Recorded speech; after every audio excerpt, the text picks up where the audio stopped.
comprender un poco más el mundo de los adolescentes, ¿no? Y en el caso de La extraña en mí nos permite, a través de la historia de la protagonista, evidenciar cómo es que se va gestando este trastorno de la depresión en los adolescentes y cómo es que lo van viviendo.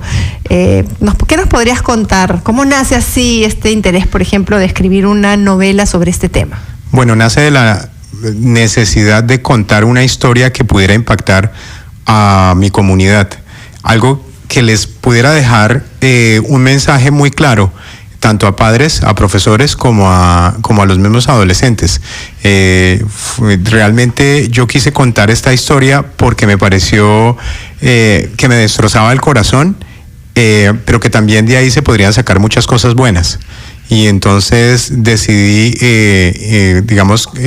identificar esta clase de situaciones que mucha gente no habla de ellas, por miedo, por tabú, por muchas cosas que de pronto a veces como que tácitamente dejamos que las cosas vayan sucediendo y no las entendemos. Entonces yo quise darme una herramienta para poderla trabajar en el salón y darle una herramienta a otras personas que la quisieran tomar. Uh-huh.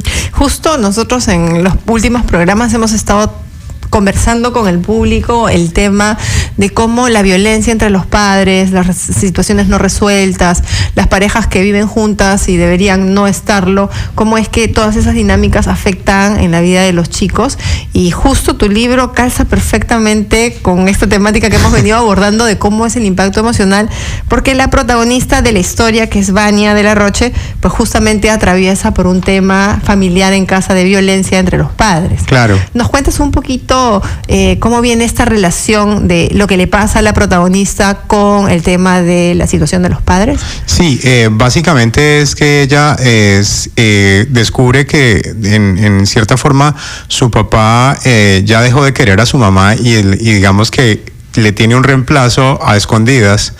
Y estaba muy pequeña cuando lo descubre. Entonces su papá se cae del pedestal y ya la situación venía en un fuego cruzado entre los padres, y quedan las dos niñas, Vania y su hermana, quedan en ese fuego cruzado, como muchas parejas hoy en día, en las cuales los padres no entienden que ya no pueden vivir juntos y empiezan como si fueran dos ejércitos a enfrentarse y a decirse cosas, y pues de por medio se llevan a los hijos. Entonces esta niña es diagnosticada con depresión severa mucho más adelante, pero pues lógicamente le estaba comenzando y eso fue un disparador. Entonces los papás, digamos que no entienden esta clase de situaciones y comienzan a formar sus propios hogares, cada uno por su lado, y ya los hijos, en este caso, digamos, Vania y su hermana, quedan como a merced de, como si estuvieran en una mesa de ping pong, ¿no? Claro. Para un lado y para el otro. Un detalle del libro es que son mellizas las dos. Sí. Y cada una tiene evidentemente un enfrentamiento distinto con la vida. O sea, sí. En el caso de Melissa, según he visto, tiene una vida un poco más tranquila. Sí, digamos que Melissa desarrolló su personalidad es un poco más sociable, es exitosa, ambas son muy inteligentes, pero Vania es más retraída, tiene muchos más inconvenientes para socializar. Uh-huh. Y lógicamente también es más resentida, y entonces empieza a odiar todo lo que no signifique ella, y es ahí donde se generan los inconvenientes.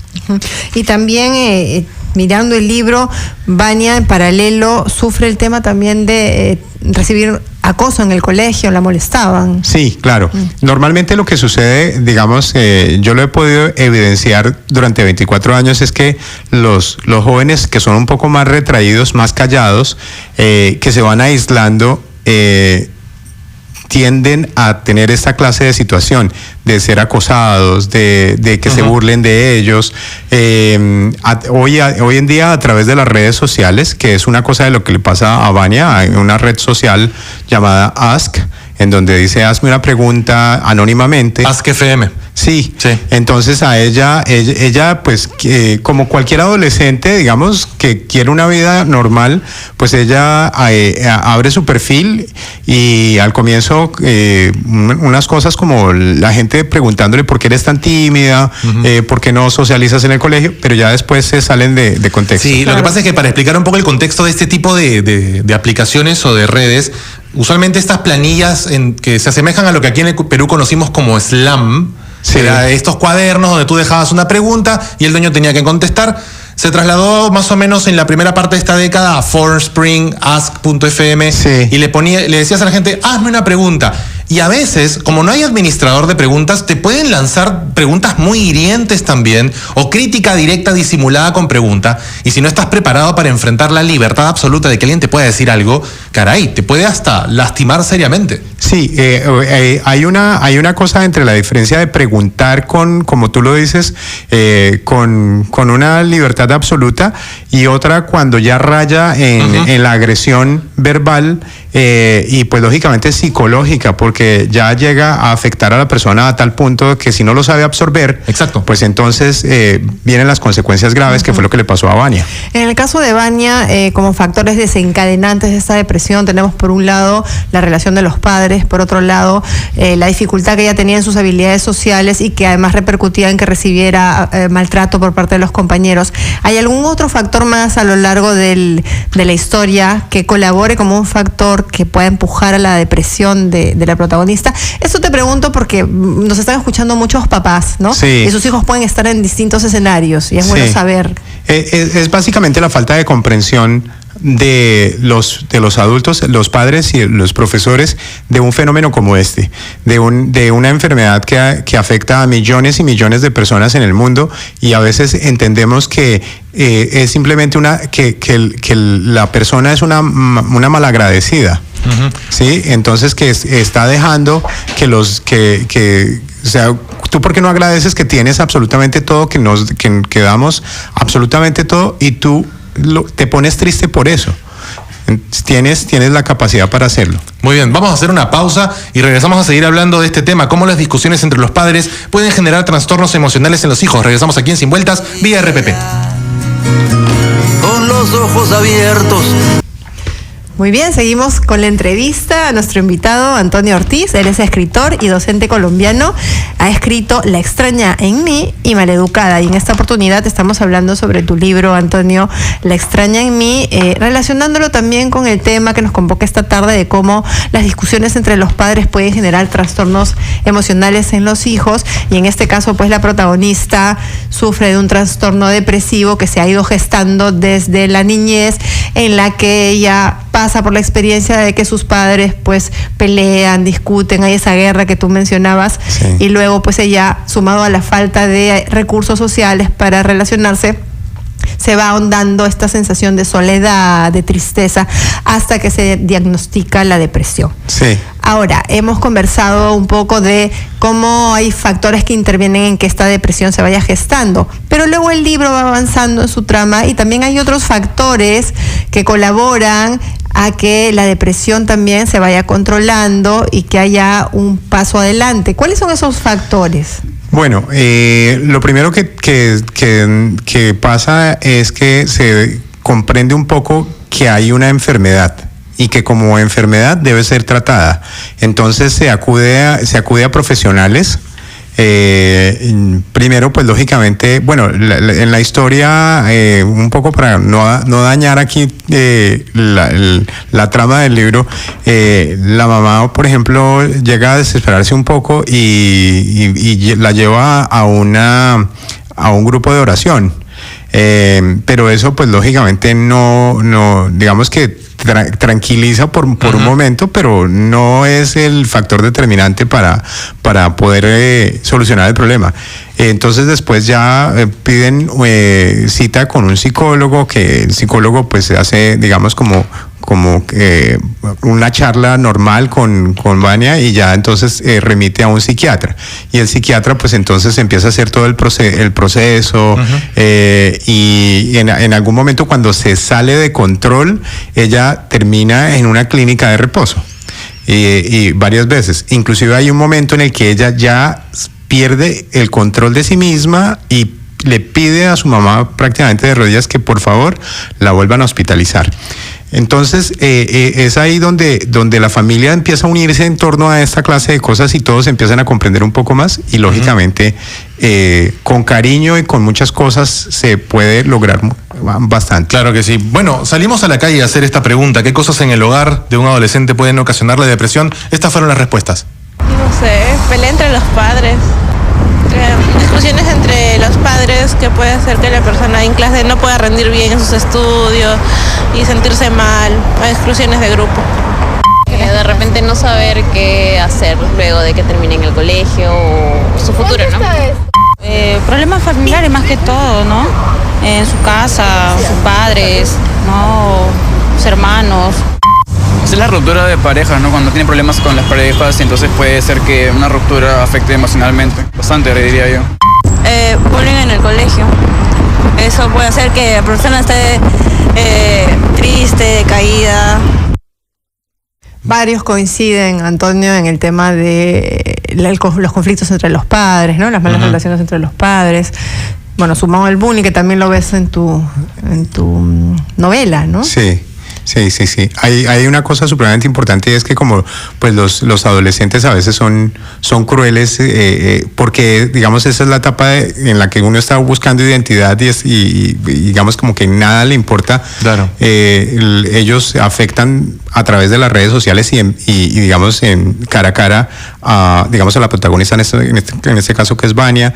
Pero además de eso está la soledad de ella, que no tiene amigos y no tiene, por ejemplo, la parte, alguien mencionaba que le fuera mal en la parte afectiva, digamos, con una pareja. Terminada con la pareja. Sí, eso, digamos que ella como no ha explorado esa parte, cuando la trata de empezar a explorar, no le va bien.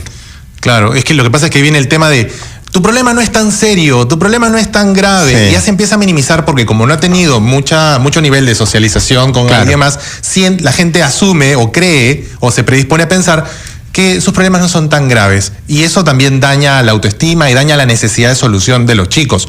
Queremos escuchar tu historia, tu testimonio. Queremos que llames y nos cuentes al 212-4100, 212-7165. O al 0813-140 gratis para cualquier ciudad del país.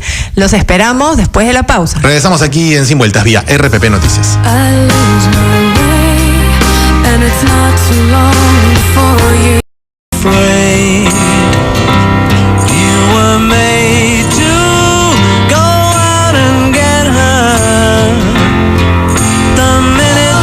Regresamos en Sin Vueltas vía RPP. Jesús Vélez y Rachel Watson conversando esta tarde con ustedes acerca de cómo las discusiones entre los padres pueden generar trastornos emocionales en sus hijos.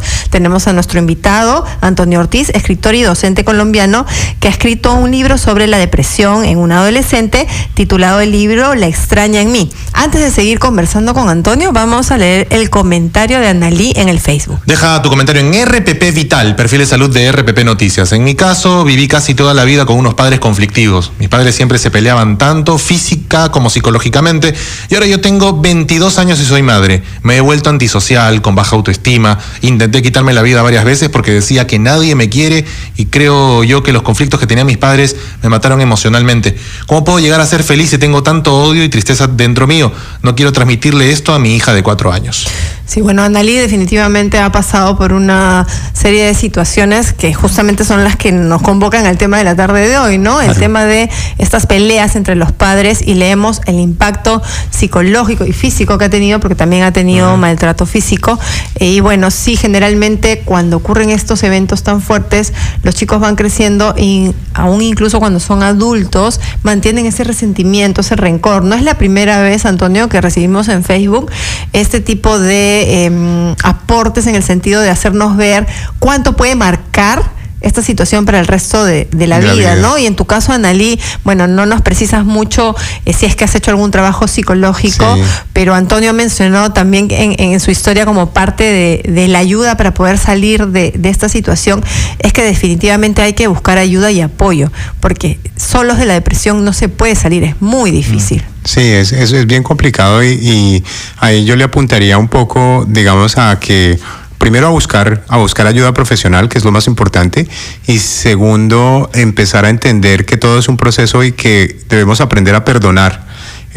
No se puede arrastrar ese lastre el resentimiento y del odio porque nos hace daño, y pues ahora que tú eres madre, pues debes tratar de dejar eso un poco atrás y empezar a vivir tu vida, disfrutar pues con tu hijo, con tu hija, vivir una vida más plena, porque lo que hace uno es simplemente trasladar todo ese odio hacia el presente, y eso no es bueno, eso enferma. Claro, no le permite vivir el presente. Ahora, tener claro que también es un proceso de perdonar, ¿no? Que no es tan fácil, no es de un día para otro. Y hay que trabajarlo, Analí, de manera permanente hasta que tú vayas logrando más esa paz que necesitas. Hay algunos detalles que no están, que no han concluido en el comentario de Analí, como por ejemplo si ella con 22 años, una hija de 4 años sigue teniendo pareja, o si está con el papá. Sabemos, o sea, que a mí me deja un poco la idea de una chica de 22 años con una hija de 4, implica que ha buscado la necesidad de salir de casa por todo el ambiente de violencia que ha vivido,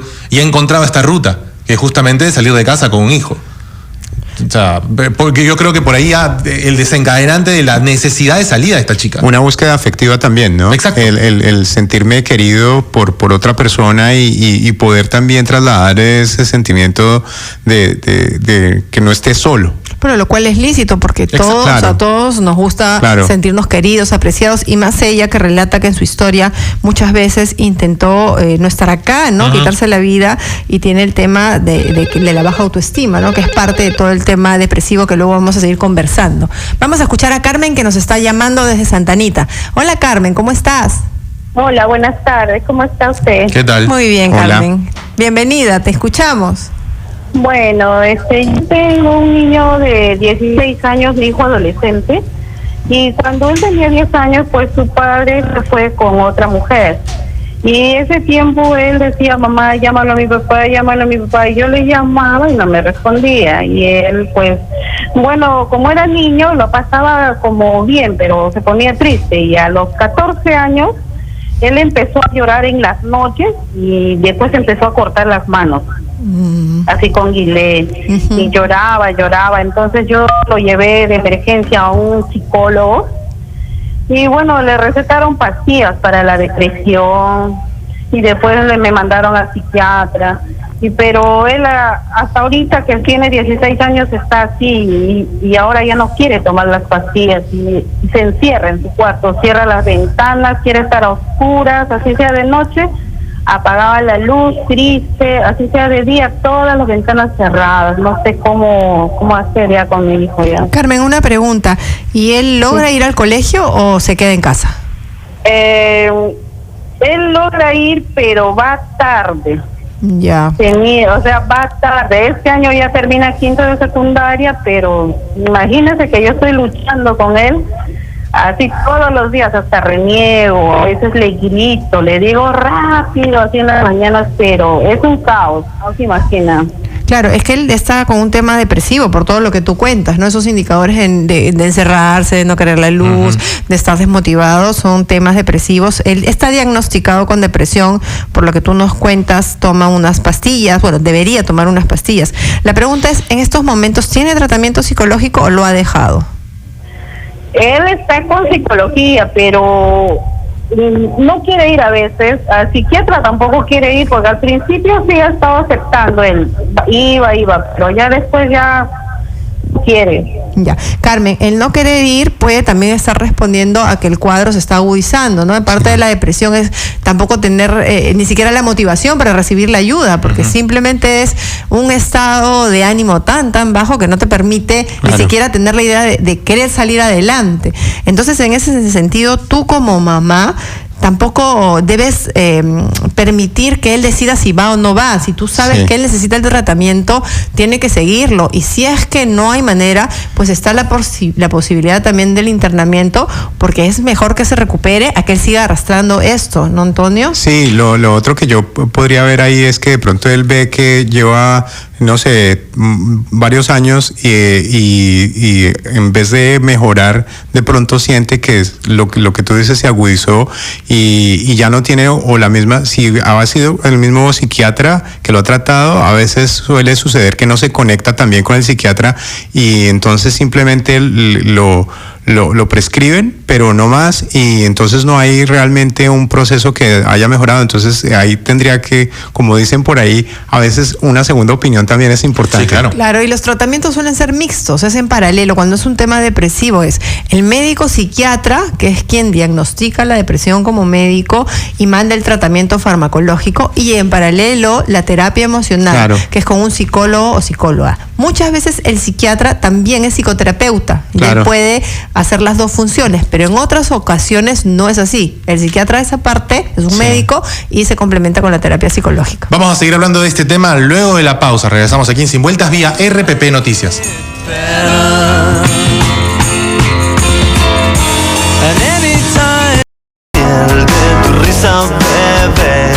Yo vuelvo a ser miel. 5:17 de la tarde, esto es Sin Vueltas vía RPP Noticias. Rachel Watson y Jesús Vélez contigo, conversando sobre cómo las discusiones entre los padres pueden generar trastornos emocionales en tus hijos.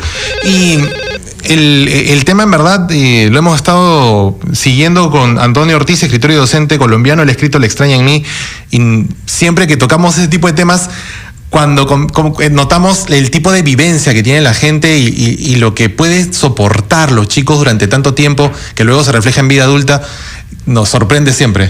Vamos a escuchar a María, que nos está llamando desde Chota, Cajamarca. Hola María, ¿cómo estás? Buenas tardes. ¿Qué tal? Por permitirme participar en el programa. Tengo 23 años, soy docente. Y quería compartir un caso, o más que todo pedir de qué forma yo puedo ayudar, ¿no? Soy docente de secundaria, recién estoy trabajando 2 años, y hay un estudiante de 12 años, porque recién está en primer grado, que ya no, la verdad ya no sé cómo llegar, porque el estudiante a veces llega a clases, a veces no, entonces la economía también no tienen su mamá, porque viven solamente con su mamá, para llevarla a un psicólogo, ¿no? Entonces quería ver la forma en la que yo podría ayudarle. Este estudiante se corta siempre las manos, se corta las manos y siempre está desatento, no presta atención. Entonces, en algún momento yo siempre converso con él, y si sus papás se han separado, entonces eso le ha afectado bastante. No sé cómo podría yo llegar a él, porque siempre le digo que preste atención, pero la verdad es que él necesita una ayuda también, ¿no? Sí, es verdad, María, por más que tú tengas la mejor intención del mundo por ayudarlo y lo escuches y lo acompañes, qué es lo que estás haciendo, y está muy bien, porque al menos tiene en ti un soporte emocional, ¿no? Porque por lo visto hay todo un tema familiar. De todas maneras, si lo quieres ayudar, realmente hay que ir viendo la forma de encontrar esa ayuda que él necesita, canalizar. Entiendo que la familia no tiene los recursos económicos, no sé si en la zona de repente hay algún lugar donde hay algún servicio médico que puedan tener algún psicólogo o no. No sabemos cómo es la realidad de la zona, ¿no? En tal caso, hasta que eso se pueda dar, invitarte a ti a leer un poco más sobre el tema y ver qué tipo de acompañamiento le puedes hacer. Por lo pronto, lo que te puedo decir de base es que la cercanía, el afecto, el que sentirse escuchado, el sentirse valorado, el resaltar sus logros, todo eso va a ir ayudándolo a sentirse mejor, pero de todas maneras tú sola no vas a poder, necesitas una ayuda complementaria. ¿Qué opinas? Sí, hay una cosa supremamente importante, y es que quiero agradecerle a María por hacer eso, porque se vuelve el adulto significativo para este niño, y eso es importantísimo. Lo que pasa es que uno no puede intentar solucionar algo que desconoce. Entonces sí es importante que busquen la ayuda más cercana. Vamos a tener una alerta informativa en este momento aquí en RPP Noticias. Le doy pase a Richard Cortés. Richard.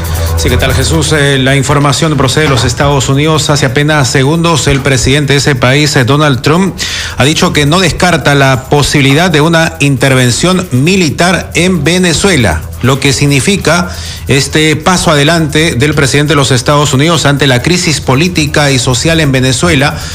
en un contexto en el que Perú expulsa al embajador venezolano de nuestro país y ahora, tras una reunión en la Casa Blanca, el presidente Donald Trump ha deslizado esta posibilidad, que no descarta la intervención militar de los Estados Unidos en Venezuela.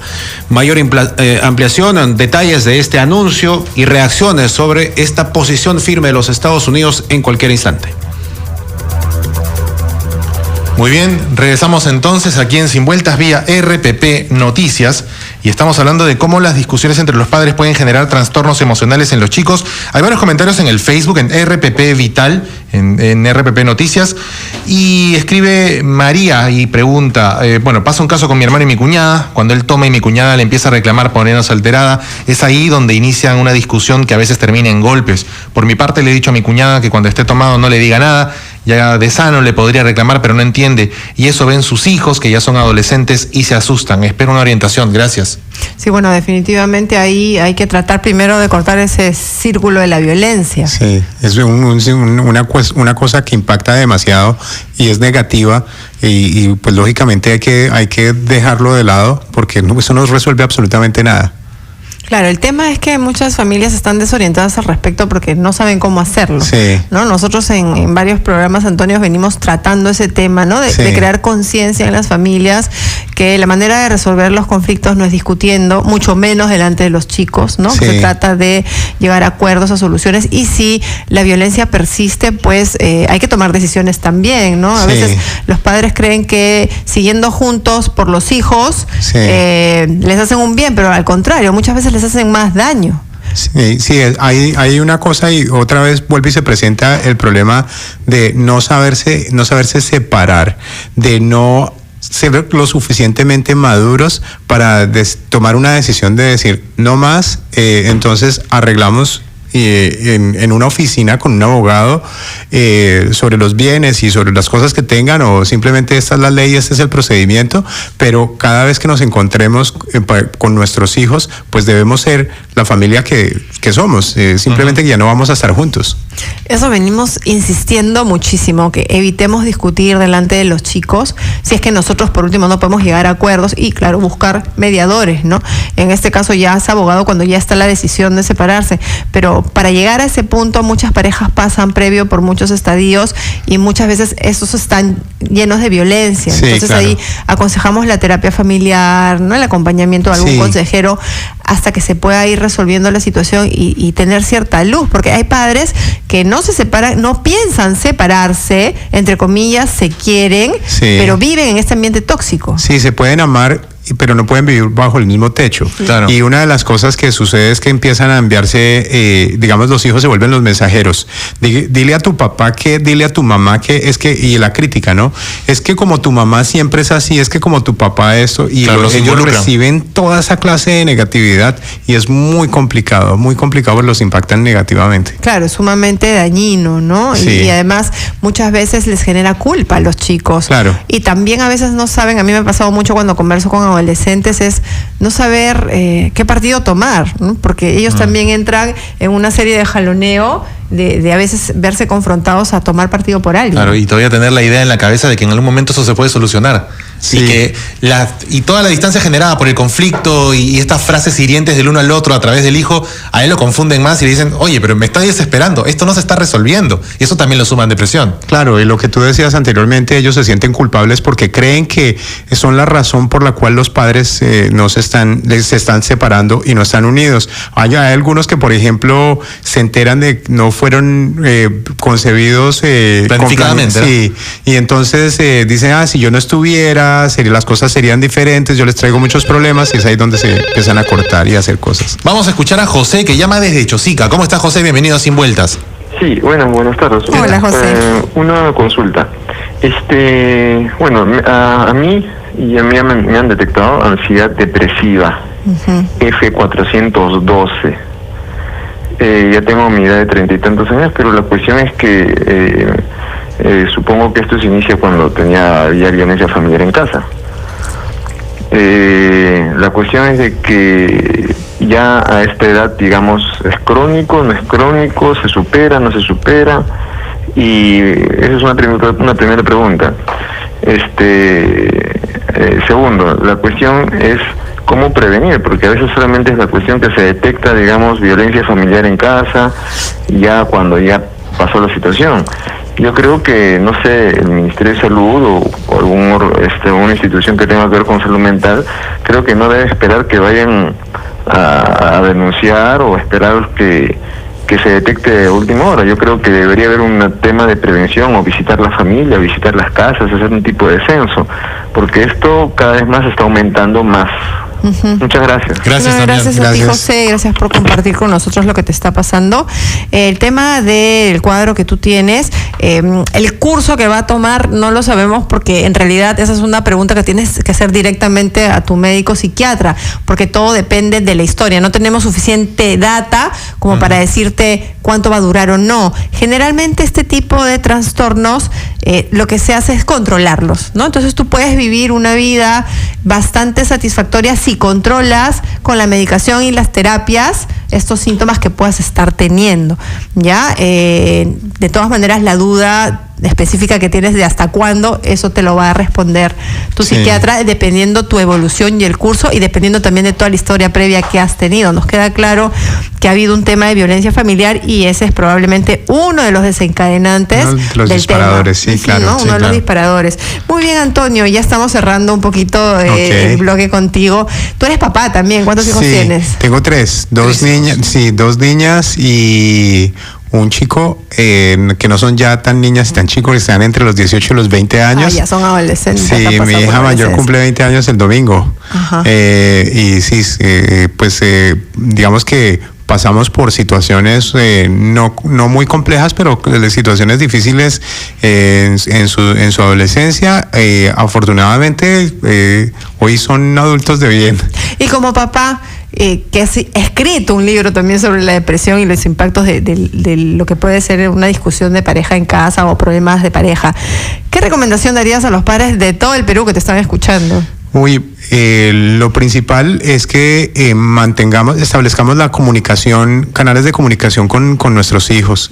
No ser intrusivos, porque ellos necesitan lógicamente su privacidad, pero sobre todo de pasar tiempo de calidad con los hijos, apagar un poco los televisores, tener más conversaciones, dejar de dar regalos para suplir el tiempo que no estamos con ellos, y más bien renunciar a algunas comodidades para poder estar con ellos en sus momentos más importantes y escucharlos. También hay que saber, pues, en qué momento dejarlos enfrentarse a ciertas situaciones, porque a veces nos volvemos demasiado ansiosos y queremos estar con ellos milímetro a milímetro, y eso los ahoga. Muy bien. Muy bien. Gracias, Antonio, por tu visita, y éxitos también con La extraña en mí, que es esta novela que podemos encontrar aquí en Lima, ¿verdad? Sí, claro que sí. ¿Dónde la podemos encontrar? La pueden encontrar en Crisol, Ibero, SBS, pues en las principales librerías. Muy bien, muchísimas gracias, Antonio. No, a ustedes, muchas gracias. Estamos con Antonio Ortiz, escritor y docente colombiano. Recuerda, los libros Maleducada y La extraña en mí ya se venden en Lima. Pausa y regresamos con más temas luego del corte aquí en Sin Vueltas. Vamos a hablar de cuando las mujeres elevan su voz para detener todo tipo de violencia, y tenemos invitadas especiales esta tarde. Después de la pausa te contamos más en Sin Vueltas en RPP.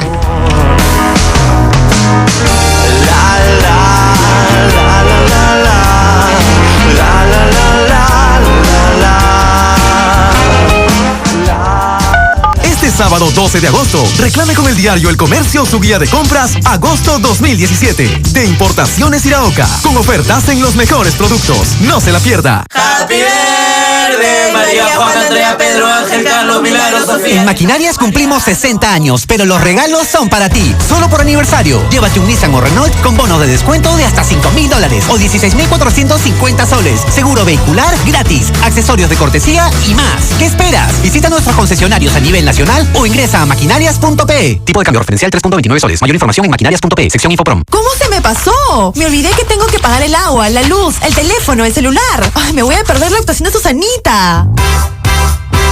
Western Union no quiere que te pierdas la actuación de Susanita. Paga con nosotros todos tus servicios en un solo lugar. Así de rápido, así de fácil. Western Union es pago de servicios.